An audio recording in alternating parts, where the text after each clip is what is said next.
This is America's Roundtable, a radio program from Washington, D.C., bringing together leaders from business, government, media, and the think tank arena. I am Anand Samy, your co-host, joined by Natasha Srdoc, an economist and co-founder of the International Leaders Summit. America's Roundtable is an initiative of the International Leaders Summit. Today, we're delighted to have Ambassador Jeremy Issacharoff join us from Berlin, Germany. Ambassador Issacharoff is Israel's chief diplomat to Germany. Prior to that, he was Vice Director General of the Ministry of Foreign Affairs of Israel. We were truly honored to have the ambassador deliver an important keynote address at the inaugural Jerusalem Leaders Summit in 2015 in Israel, organized by the International Leaders Summit and its partners in Israel. Ambassador Issacharoff, we are delighted and so glad that you are doing well, having recovered from the impact of coronavirus. Indeed, Israelis, the Jewish community in Germany, Jewish Americans, and your partners in the U.S. were keeping you in their thoughts and prayers. Ambassador Issacharoff, how are you feeling? And how long did it take to experience full recovery from coronavirus? Well, first of all, thank you, Joel. It's great to be able to speak to you and to hear your voice after it's been quite a while. And I remember well our meetings previously and the event that you mentioned. Thank you. I'm feeling fine. About 3 weeks ago, I tested positive for coronavirus. I immediately was obviously in isolation. And I was, I think, very lucky to have only had mild symptoms.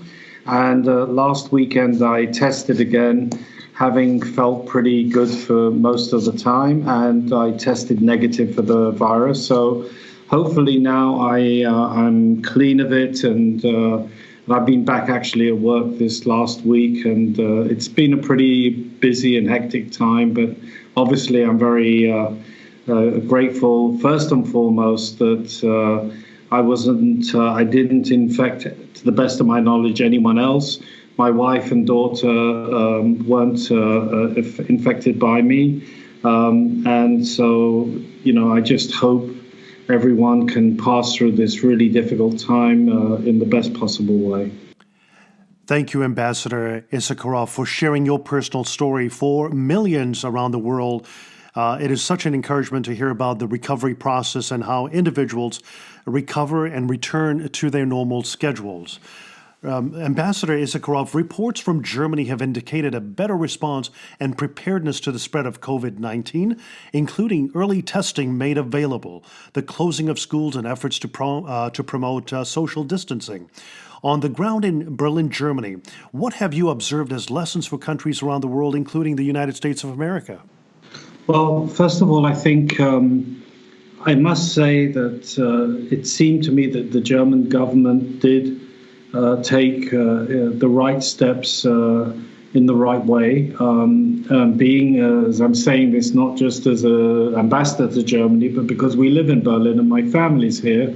And I think that in general, if you look at the way Germany has approached this unprecedented problem and crisis, I think it favorably compares with other countries in Europe, like the situation in Italy, in Spain, in the UK, and even in France.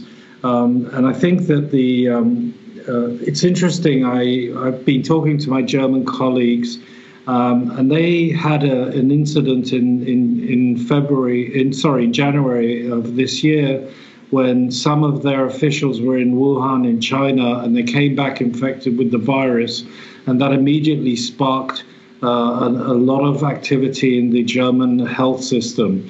And then they started a very vigorous testing of the virus, and that gave them a much better idea where the focus points were for the hotspots of infection were. They were very efficient in notifying people that had come into contact with people who were infected of the virus, and that gave them a much better idea where the focus points were for the hotspots of infection were. They were very efficient in notifying people that had come into contact with people who were infected. And as a result of that, people went into isolation. For example, when I tested positive for corona, they didn't put me automatically in the hospital. They said to go home, if you need more medical treatment, then you can get it at a later stage. But they were very cautious. They didn't immediately overload the medical system. And in that sense, I think that they've been able to kind of try and keep the curve as far down as possible and prevent the surge in people being affected. And the number of people that have died as a result of the coronavirus has still remained pretty low in Germany. And I think that has indicated quite an ability to approach this. I think one of the other factors there were two other factors. First of all, the average age in Germany of people infected and that were traced to be infected was around 45. In Italy, for example, it was 65. So that had contributed to the lower death rate. And second of all, in Germany, there are about 30,000 or so emergency ICU beds. In Italy, for example, there are about 4,000. So I think the readiness of the German system has proven to be much more robust and resilient. Ambassador Issacharoff, Germany is considered economic growth engine for European Union. With the current coronavirus crisis, economy came to a halt, like in the most places in the world. The EU seems to be struggling with solidarity and sudden lack of funding for geographic areas mostly affected by the virus. There is a growing concern about the unity among the member countries of the European Union. What are your observations in this area? Look, I think that the corona crisis has obliged every country to take drastic measures that have never been taken in whether in Western liberal democracies or in other countries, wherever they be relevant. And in that sense, I think that obviously, Europe, which is based on a certain concept now, closing borders, trying to prevent the spread of the virus, the passage of people, the free passage of people across borders, but also not only across borders, but within the countries themselves.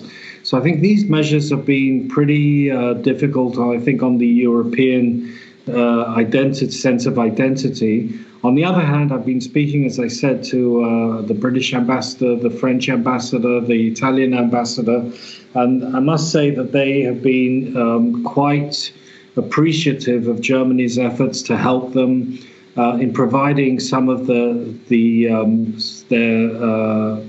tough corona cases for the Germans to provide them, medical facilities so that they could treat their nationals.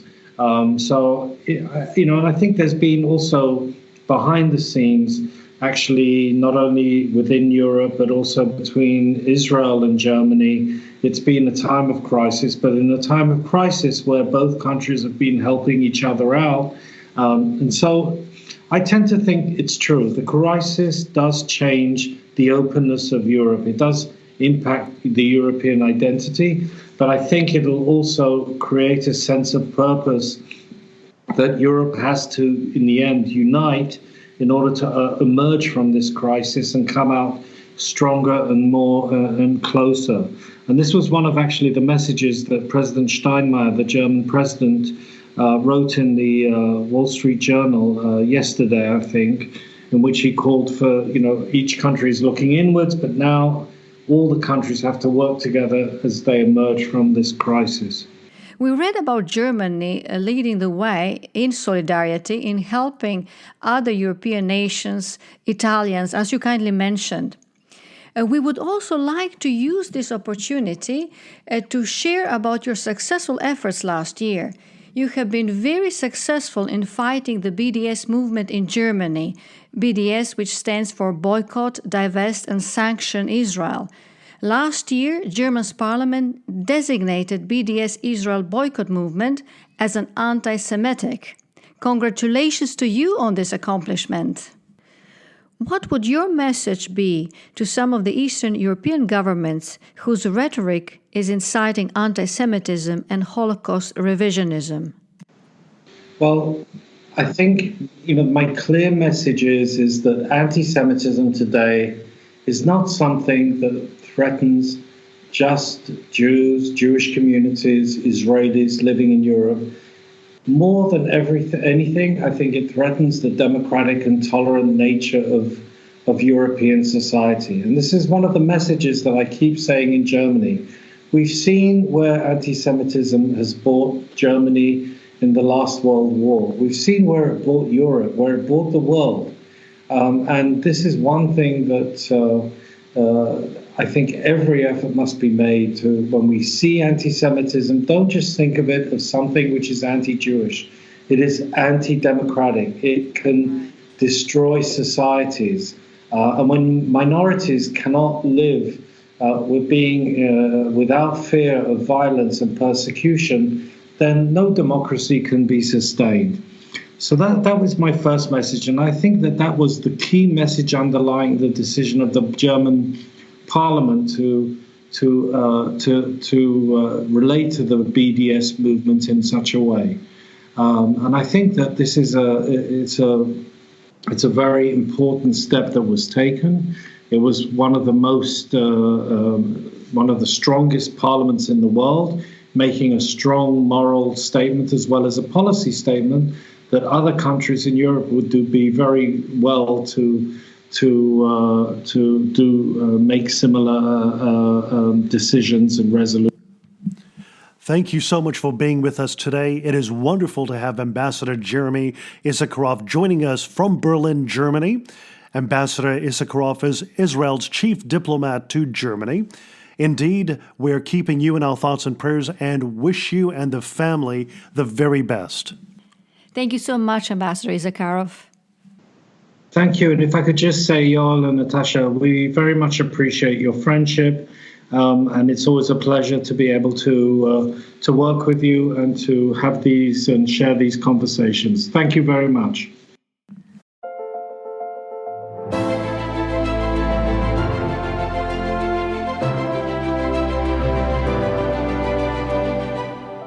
This is America's Roundtable, a radio program from Washington, D.C., bringing together leaders from business, government, media, and the think tank arena. I am Anand Samy, your co-host, joined by Natasha Srdoc, an economist and co-founder of the International Leaders Summit. America's Roundtable is an initiative of the International Leaders Summit.